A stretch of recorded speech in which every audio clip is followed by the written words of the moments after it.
सच्चाई तो कह दूंगा, उसको भी मैं थोड़ा सा, मेरे भी अकल लाग रही है, सच्चाई तो मैं कह देता हूं, पर थोड़ी थोड़ी भाई मेरी सुन ले तो ठीक से, और लेकिन झूठ मेरे से बोली कौन सा थी, झूठ वाला खाना अपने बन नहीं पाया। तो उतना मैं कहते हुए कि आप सभी का सहयोग मांगता हूं, क्योंकि हमने इस बात को माना है कि झूठ क्यों बोलना है,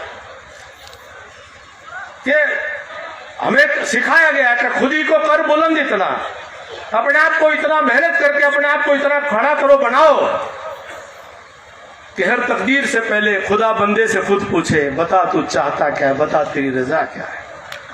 अभी सोच के चल रहे हैं, लेकिन मैं आपसे इतनी प्रार्थना करूंगा कि वो सारे आजमा लिए। मैं उस चक्कर में नहीं पड़ा करता, बोला उड़ान वाले परान वाले, यहाँ वाले वहां वाले, ओड़ा वाले अड़ा वाले, अठे वाले भट्ठे वाले, इत वाले ऊत वाले, इनमें नहीं पड़ा करता।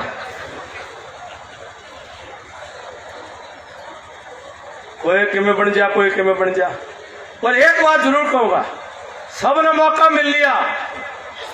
सिरसा तई भी नहर की लाइन पूरी बढ़िया पानी का बढ़िया बंदोबस्त कर लिए, बोला जरा ईख नहीं हुआ कर तोड़े भी शुगर में ला लिया था। शोकन साहब याद है पन्नी वाला, सारे सब ने अपना अपने इलाके की वह थोथ मिटा ली है। इसके ने अपनी भी बारी आनी चाहिए कि मैंने सोचना है, जो सारे इलाके ने सब ने अपनी अपनी मिटा ली है, तो हम जो है मारे लिख रखी है, एक दूसरे क्या जय बोलनी है। हमने किसी से एतराज नहीं है, किसी से परहेज नहीं है, मारे यहाँ अपने हैं सारे, लेकिन एक बार आड़े भी आन दो भाई, हो लिया बतेगा।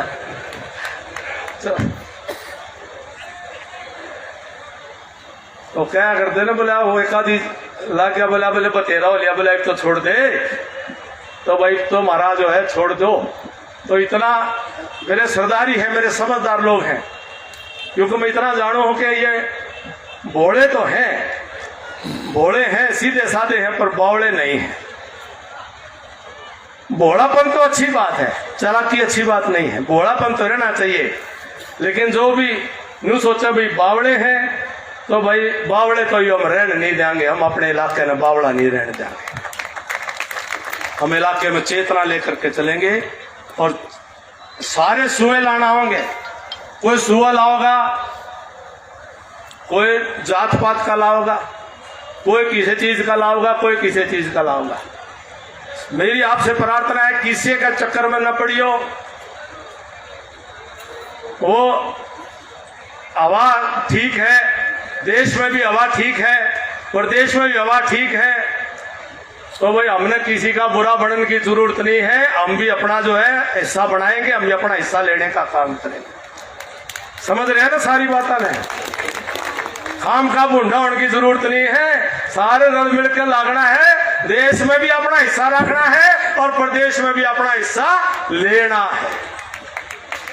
किसी के बेकाई मारने की जरूरत नहीं। तो मेरी बात से सहमत हो कि नहीं हो? जब मानूंगा मेरी बात से सहमत हो। ये कंबल वाले भी एक बार तो खोल दो कंबल में, एक बार हाथ का आशीर्वाद दो तो मानो मेरी बात मान ले। एक बार हाथ आ दो, और जिसमें रोई हो मैं देखूंगा कौन सा। अड़ोसी पड़ोसी देख लो मैं रोली जिसमें। तो मैं भी आपको सौगंध खा के कहता हूं कि आपका बेटा भाई आपकी इस पगड़ी की लाज कभी झुकने नहीं देगा, आपकी पगड़ी को झुकने नहीं देगा, आपकी पगड़ी को ऊंचा करने का काम करूंगा। मैं एक फौजी की कसम मान करके चलना कि आपको नीचा नहीं देखने दूंगा। मैं गैर राजनीतिक खानदान से था, कईयों को तकलीफ हो रही थी, बोले यू क्यों चाल पड़ा भाई, इसका क्या हक बने है, इसका क्या मतलब है, यू क्यों खड़ा हो रहा है, यू क्यों सिर उठा रहा है, यू क्यों प्राण हो रहा है। सारे मिलजुल कर जवान बाटे दल लाग लिए, पहले इसने रोको रे, इसने डांटो रे, इसने समझाओ रे, इसने ठीक करांगे, सारा बकाई बुकाई करके सब के पीछे लाग गया। लेकिन हम भी आपके आशीर्वाद से, आदमी तकलीफें आती है तो हिलता तो है, लेकिन मन में ये बात आई। मेरी माँ एक दिन बात होने लगी, राजनीतिक बात नहीं करा रही थी, जुलानी की है। मेरी माँ एक दिन बोली, मकान नूनू सारे नूनू करें जाए हैं, मेरी माँ बोली मैं कंडेला की खाप की जो है, मैं कंडेला खाप की हूँ, पीछे हटने वाली नहीं हूँ। मेरा दूध पिया है तो एक बात बता देती हूँ, कभी जिंदगी में पीछे मत हटना और जो आगे बढ़ते चले जाना। जो तकलीफें आए उन तकलीफों की परवाह करने की जरूरत नहीं है। और अब जब लगे हो तो पूरी मजबूती से लोगों की सेवा करने में लगे रहो और मेरे दूध को ले जाने का काम मत करना, उसका मान सम्मान बढ़ाने का काम कर सको तो वो करना है। मैं बात इसलिए कह रहा हूं कि आज हम ये संकल्प लेकर के चले। मुझे भी राजनीति में काम करते करते 25 साल हो गए, 56 साल की उम्र होगी। हम भी अब संकल्प लेकर के चले, कोई काम नहीं और कोई काम धंधा अपने को है नहीं सिवाय हरियाणा प्रदेश की 36 बिरादरी का कल्याण और भलाई और आपका साथ, आपके सुख और दुख में खड़ा होकर के अपने हरियाणा को आगे बढ़ाने के लिए अपने देश की सेवा में समर्पित होकर के जैसे देश की सेना में गए थे, आज वो संकल्प लेकर के हम आपके बीच में खड़े हैं। जैसे राम प्रसाद बिस्मिल जी, उन्होंने कहा था अब न अगले बलबले हैं और न अरमानों की भीड़, अब न अगले बलबले हैं और न अरमानों की भीड़, सिर्फ मर मिटने की हस्ती अब दिले बिस्मिल में है। देखना है जोर कितना बाजुए कातिल में है, देखना है जोर कितना बाजुए कातिल में है। आज हम आपके आशीर्वाद से, मुझे कोई आज इतनी बड़ी संख्या में आप सब आए, मैं 90% लोगों को सीधा जानता भी नहीं, पहचानता भी नहीं। आपका मेरा भी मिलना जुलना नहीं हुआ होगा, आप भी मैंने जानते समझते नहीं होंगे, आप भी मैंने अपने चश्मे से सोच रहे होंगे, कुछ सुना होगा उसके हिसाब से बतला रहे होंगे, अपना दिमाग लगा रहे होंगे। लेकिन मिलेंगे जुलेंगे, बोलेंगे, बतलाएंगे और एक दूसरे को जानेंगे। लेकिन मैं आपको एक भरोसा दे सकता हूं कि आपका भाई वो वायदा खिलाफी नहीं करेगा, झूठ नहीं बोलेगा, वो गलत काम नहीं करेगा, आपके साथ कोई ना कोई ठगी ठोरी नहीं करेगा। तो जिस मकसद को, संकल्प को लेकर के हम चले हैं, आज मुझे सोचने की जरूरत नहीं है, आप सबका आशीर्वाद लेकर के आने वाले समय में हम आपका जो हौसला और हिम्मत आप दे रहे हैं उसको लेकर के जिंदगी की आखिरी सांस तक अपने हरियाणा और हिंदुस्तान की सेवा में लगाने का काम करेंगे। मैं आप सभी को, नया साल अभी शुरू हुआ है 2024 का, नए साल की आप सबको बहुत बहुत बधाई देता हूं, शुभकामनाएं देता हूं। आने वाला त्योहार, लोहड़ी का त्योहार भी मनाते हैं और संक्रांत का त्योहार, इसके लिए भी मैं आप सबको बहुत बहुत बधाई और शुभकामनाएं देता हूं। और संक्रांत के त्योहार के उपलक्ष्य में ही ये अपना सम्मान का कार्यक्रम आज रखा गया है। हम अपने संक्रांत के त्योहार को परंपरा से, हमारे पूर्वज, हमारे बुजुर्ग इसको सूर्य का त्योहार मानते हैं, सूर्य की दिशा परिवर्तन का त्योहार मानते हैं। सूर्य जो दक्षिण से मार्ग से चलता था, संक्रांत के बाद वो उत्तर मार्ग से चलना प्रारंभ करता है, इसलिए हम इसको आगे उन्नति और तरक्की का त्योहार मानते हैं और अपने बड़े बुजुर्गों का मान सम्मान करने का त्योहार मानते हैं। तो मैं भी आप सबको सिर झुका करके आपका मान सम्मान करता हुआ, और भाई ये उचाना तो हल्के में कई गांव इसे हैं, खाने की हमारी रिश्तेदारी भी खूब से, भाई कोई रूसा रसा हो तो मनान की भी हाथ जोड़ू भाई। और जो को न्यू के भाई सूखा ना मनावे तो भाई बता दियो भाई जमा अल्लाह करके मनावांगे, मनाने में कपड़ी कौन काल काट रखा, मनावांगे ठीक था। अभी तो रुस्से वाले पूछो, रिश्तेदार तो मैंने बेरा कोई मेरी बात का बुरा ना माने, मैं कोई राजनीतिक खानदान से नहीं हूं, कोई राजनीतिक परिवार से नहीं हूं। हम तो 6 भाई माने जने, 6 में से 3 फौज में भेज दिए और सैनिक है, फौजी है, सीधी सीधी बात करने का स्वभाव है। कई मेरे तो रूस जा रहे, नाराज हो जा रहे, बोला भाई सीधी कह दे क्यों, अपने जो है नहीं, अपना इस इलाके में थोड़ी सी बकाई मान का स्वाद सा है, बकाई माए जाओ। लेकिन आजादी के बाद भारतवर्ष की हालात को देखो, संविधान में लिखा डॉक्टर बाबा साहब अम्बेडकर ने कि देश में लोकतंत्र होना चाहिए, जनतंत्र होना चाहिए। जनतंत्र की तरह जगह जन गायब हो गया और जन की जगह वंश आ गया, वंश का तंत्र बन गया। लोकशाही की जगह लोक गायब हो गया और राज आ गया, राजशाही देश में बन गई। प्रजातंत्र की जगह प्रजा गायब हो गई और परिवार आ गया, परिवार तंत्र देश के ऊपर हावी हो गया। साथियों, पूरे हिंदुस्तान की राजनीति पर परिवारवाद ने ऐसी कुंडली मारी कि आम आदमी, आम परिवारों से कोई सोच ही ना सके कि वो भी कभी देश का प्रधानमंत्री बन सकते हैं, प्रदेश के मुख्यमंत्री बन सकते हैं। 4-4, 5-5 पीढ़ी लगातार लाइन लगा दी, 50-50 साल किसी का मौका ही नहीं आने दे। तो क्या ये सच्चा लोकतंत्र है? क्या सच्चा प्रजातंत्र है? और मोदी जी जैसा व्यक्ति जब देश का प्रधानमंत्री बन जाए तो लोगों को बहकाने चल पड़ते हैं। कभी किसी को उकसा देते हैं, कभी किसी को उकसा देते हैं, कभी किसी वर्ग को। सदा इन परिवारवादी ताकतों ने समाज को बांटने की कोशिश की। कभी ये हिंदू मुसलमान के नाम पर डरा करके मुसलमान के वोट ले लो, कभी ये ऊंच नीच के नाम पर डरा करके, कभी दलितों को आरक्षण खत्म करेंगे इसके नाम पर वोट लेने की बात कर लेते हैं, और कभी ये कहेंगे भाई किसान भाई तारे साथ वो गलत कर रहे हैं, इसके नाम पर लोगों को भड़काने की कोशिश करेंगे। किसी न किसी तरह से समाज को बांटने की कोशिश करेंगे। और जब जमा कमजोर पड़ जाए फिर नो कहेंगे बोले भाई हमारी फिर जात बिरादरी की है, उसमें आ जाते हैं, फिर जात बिरादरी का सहारा लेते हैं। जब राज हो जाता है, जब इनमें जात बिरादरी नहीं दिखती। और मैं तो हैरान होता हूं, अपना प्रदेश है, अपने प्रदेश में मैं 25 साल हो गए आप सबके बीच में पार्टी की सेवा करता हुआ, जनता के बीच में काम करने की छोटी सी कोशिश कर रहा हूं। लेकिन मुझे हैरानी होती है जब एक और जो चौधरी देवीलाल जी कहा करते थे कि लोक राज लोक लाज से चलता है। पुराने बुजुर्गों को याद होगा, चौधरी देवीलाल जी कहा करते थे लोक राज लोक लाज से चलता है। चौधरी देवीलाल के नाम पर वोट लेकर के जब राज में आ जाते हैं तो लोक लाज और लोक राज का बेरा ही नहीं पड़ता है।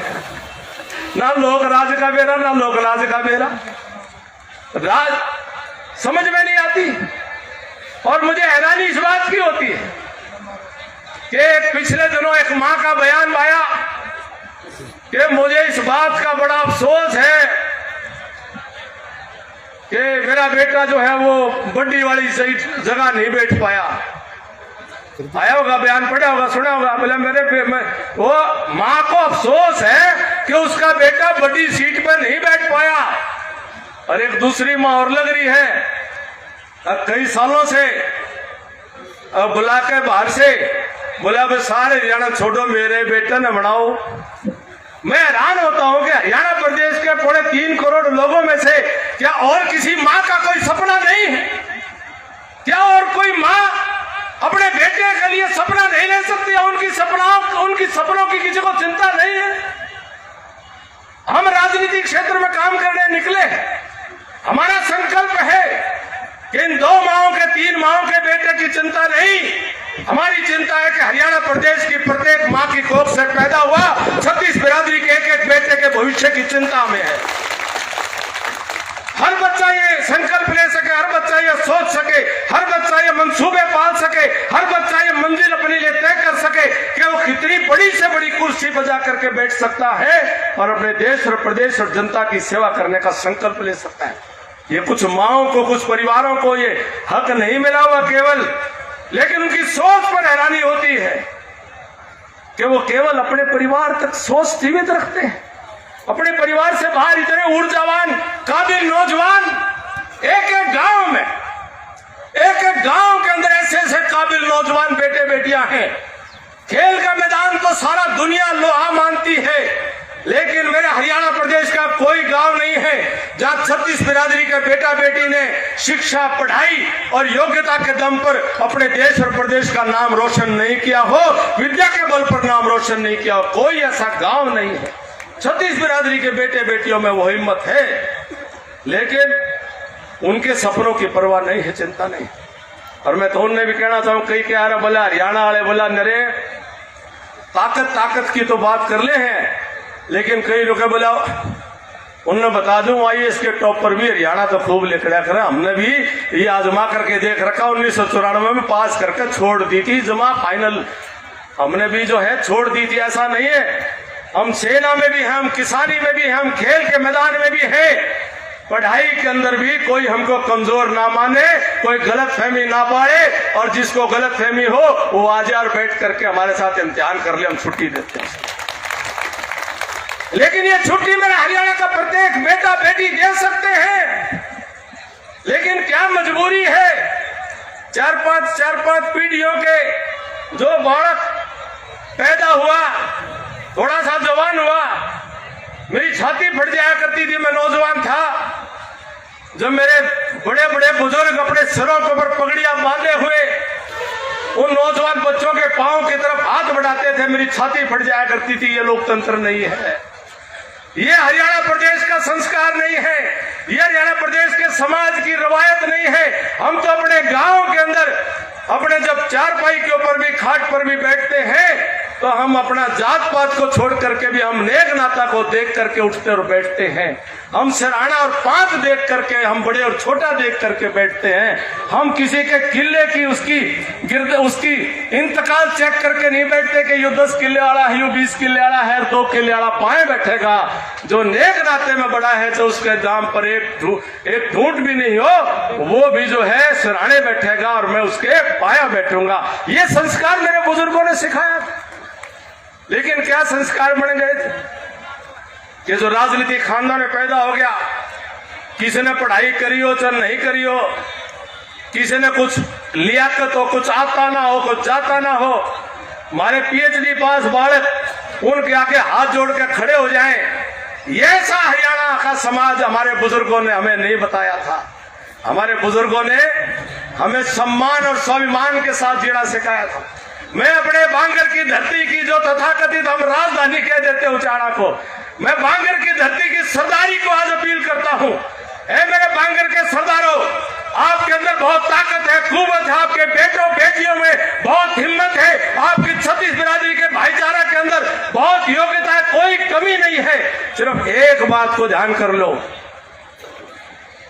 आपस में मोह कर लो, थोड़ा सा आपस में प्रेम कर लो, थोड़ा आपस में प्यार मोहब्बत कर लो, जरा आपस में एक दूसरे पर भरोसा और विश्वास और यकीन कर लो, थोड़ा आपके बेटे बेटियों का साथ देना शुरू कर दो। आपके बेटे बेटी हरियाणा तो क्या हिंदुस्तान में किसी से कम नहीं है, कमी थोड़ी सी है तो आपके अपने हमारी आपस के प्यार मोहब्बत विश्वास और यकीन की कमी है। बेकाई में आना छोड़ दो थोड़ा सा। सर छोटू राम कहा करते थे, ऐ भोले किसान दो बात ले जान, बोलना ले सीख और दुश्मन को पहचान। आपस में बोल लो, बतलाओ, अपनेपन को जानो। और हमारा बहुत नुकसान हो लिया, जो इलाका जहां पर पहुंच जाना चाहिए था ये इलाका वहां तक पहुंच नहीं पाया। हरियाणा सरकार में वित्त मंत्री के नाते नौकरी आपने मुझे दी थी, आप मेरे मालिक। मैं वोट मांग करके, या कोई भी राजनेता हो, वो कोई राजनेता खुदा शहंशाह भगवान नहीं होता। वो राजनेता उतना ही ताकतवर होता है, और राजनीतिक कार्यकर्ता में उतनी ताकत होती है जितनी ताकत जनता उसके अंदर देने का काम करती है। उसकी कलम में उतनी ताकत होती है जितनी स्याही जनता भरती है। वो देश को सैनिक की तरह से है जो देश की सीमाओं के ऊपर देश की रक्षा करने के लिए हथियार और गोला बारूद लेकर के बैठता है।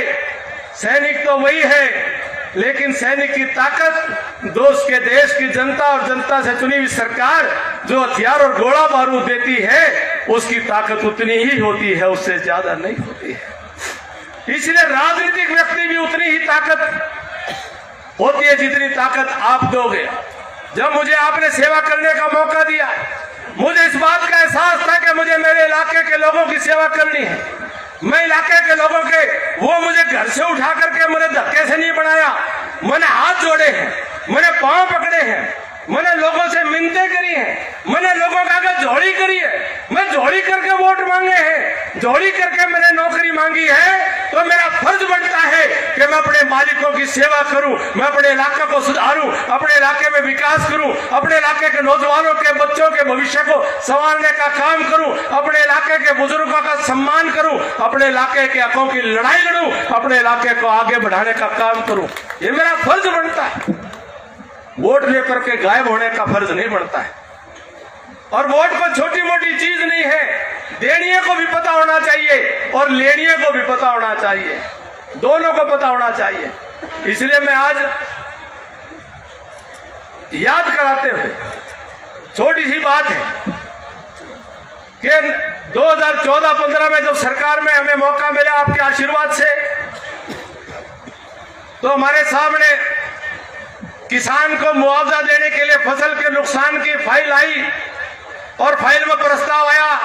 उस समय 7,500 रुपए किले का मुआवजा मिला करता था और प्रस्ताव आया कि जी 7,500 के हिसाब से और 6 लोगों को मुआवजा दिया जाए, और कोई 5 रुपए का चेक, कोई 10 रुपए का चेक, कोई 15 रुपए का चेक। तो मैंने उस फाइल को वापस भेज दिया। मैंने मुख्यमंत्री जी से बात करी, मैं कहा जी ये हुड्डा सरकार में 10 साल के अंदर इसी बात का रोना तो हम रोते थे कि उनके जो किसान की फसल के नुकसान का मुआवजा को 2 रुपया, को 5 रुपया, को 10 रुपया ऐसे आया करता था। यही फाइल हमारे सामने आ गई। तो बोले आपकी क्या राय है? हमने कहा ये महकमा मेरे पास आपने दिया है, विश्वास करके दिया है, और मैं उम्मीद करता हूं आप मेरी राय मानोगे कि एक राय है, एक कानून बना दें कि एक तो जो है छोटे से छोटा भी एक किले में चाहे 50 हकदार हो जाए, लेकिन 500 रुपये से कम का चेक किसी को नहीं मिलना चाहिए। और उसी वक्त फसल का मुआवजा बढ़ाया, उसको बढ़ा करके 12,000 रुपये एकड़ उस वक्त किया था, और केवल 2 साल के अंतराल में 3,000 करोड़ से ज्यादा किसानों को मुआवजा देकर के किसानों के दुख पर थोड़ी मल्लम लगाने की कोशिश की थी, उनके कष्ट पर मल्लम लगाने की कोशिश की थी।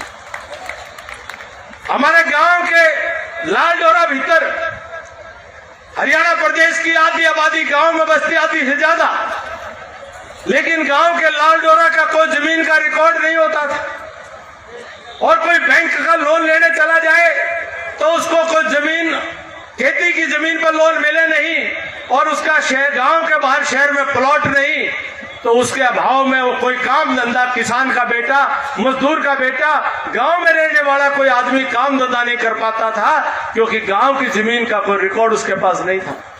ये विभाग भी आपने मुझे दिया था, तो हमने एक पूरे हिंदुस्तान का पहला प्रयोग किया कि गांव के लालडोरा के अंदर भी जो जितने भी मकान हैं, एक एक मकान का सर्वे करके, और वो मलकियत जो है वो उसके मालिकों के नाम पर मलकियत बन जाए, ताकि जो बैंक भी है उसके ऊपर गारंटी दे करके लोन वो दे दे, और ताकि हमारे गांव में रहने वाले बच्चे भी कुछ काम धंधे कुछ कर सके, आगे बढ़ सके।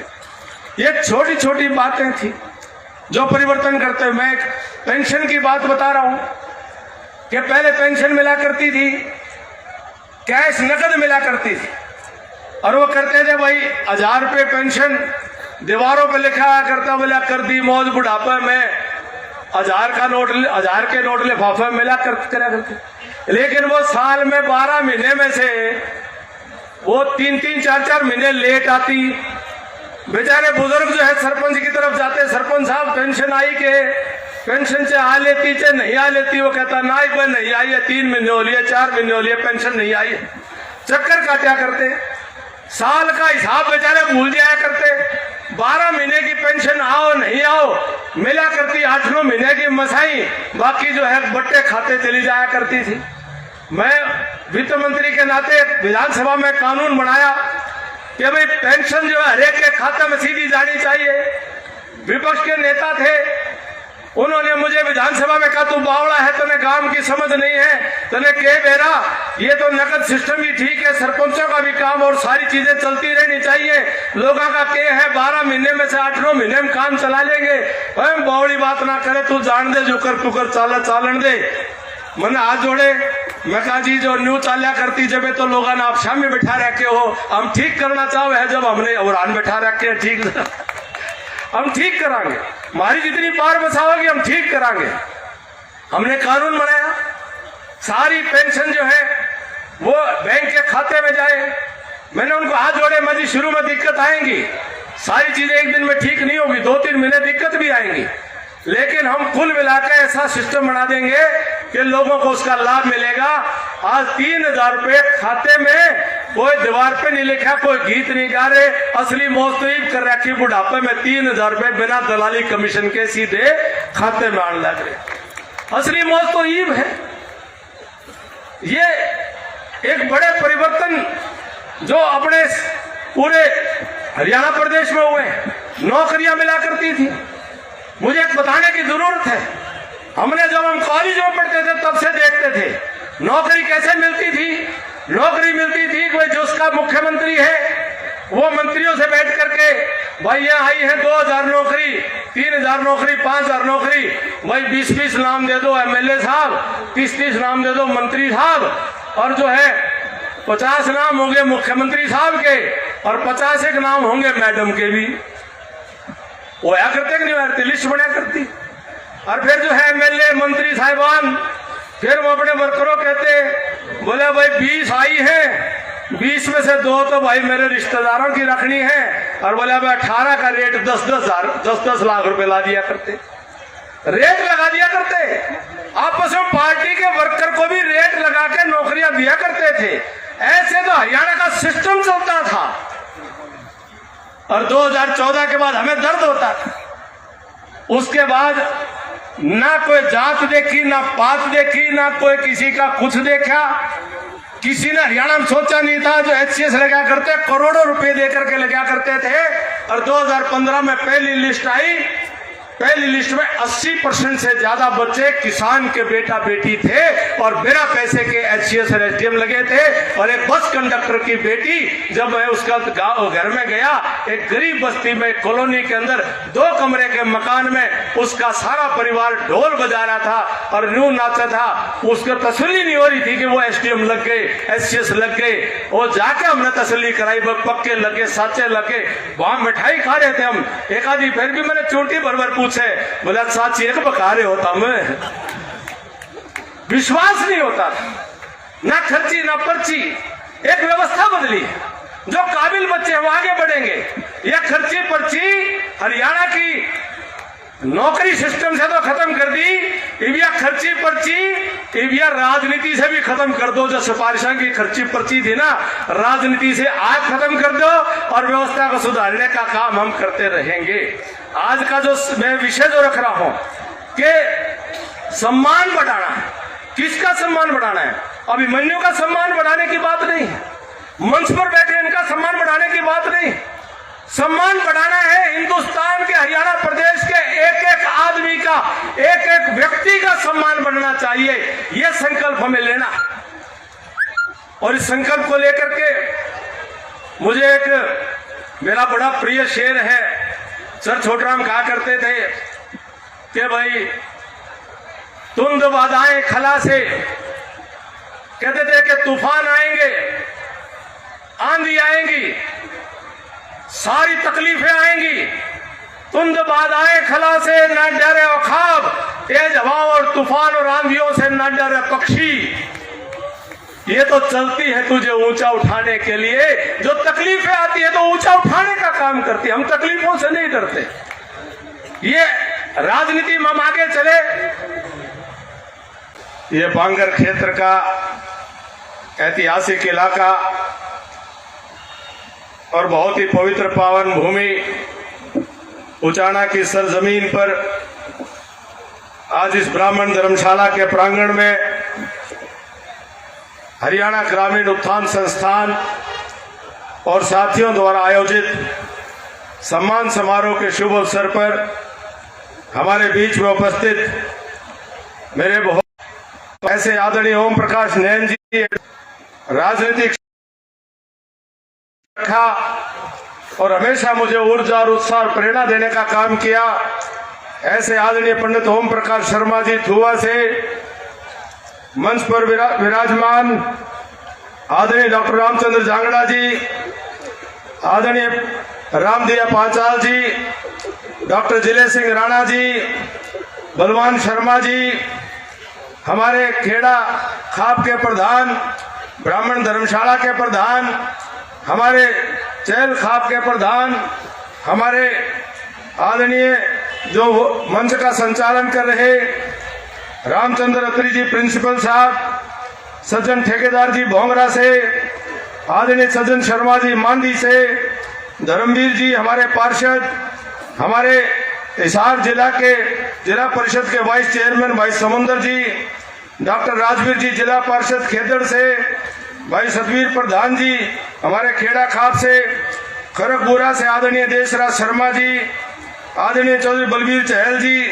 दिलबाग बोरा जी, राहुल गोल्डी सरपंच उप प्रधान उचाना ब्लॉक के, कसूर से सरपंच पंडित श्रीकांत शर्मा जी, श्री श्रवण जी पूर्व सरपंच मांडी से, श्री ऋषिराम शर्मा जी प्रधान ब्राह्मण सभा, सुरेंद्र गर्ग जी हमारे उपाध्यक्ष उचाना मंडी के, हमारे जो इस कार्यक्रम के आयोजकों की टोली उसको संयोजन करने का काम कर रहे मेरे अजीज भाई सुनील नैन जी, और आज के कार्यक्रम में मेरे सारे के सारे जो वरिष्ठ नेतागण, पदाधिकारीगण, सम्मानित विभिन्न संस्थाओं के प्रमुखगण, जनप्रतिनिधिगण, आदरणीय सरपंच साहिबान, सम्मानित क्षेत्र की सरदारी, पिता तुल्य बुजुर्गों, तो जहां भी मेरी आवाज पहुंच रही है, पूजा के योग्य मात्र शक्ति, नौजवान साथियों, पत्रकार छायाकार मित्रों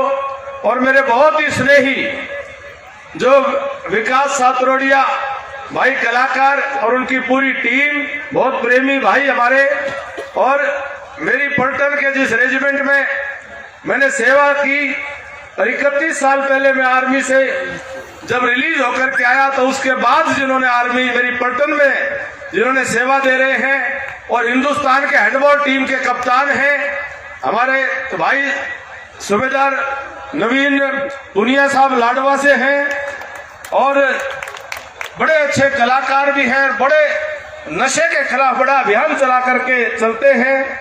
सभी उपस्थित जो यहाँ पर आज इतनी बड़ी संख्या में, जो मैं लोकतंत्र के मालिक जिनको कहता हूँ और मेरे मार्गदर्शक जिनको कहता हूँ, मैं सभी मेरी सरदारी बड़े बुजुर्गों के चरणों में सिर झुका करके मैं प्रणाम करता हूँ, नमन करता हूँ, आप सबका अभिनंदन करता हूँ।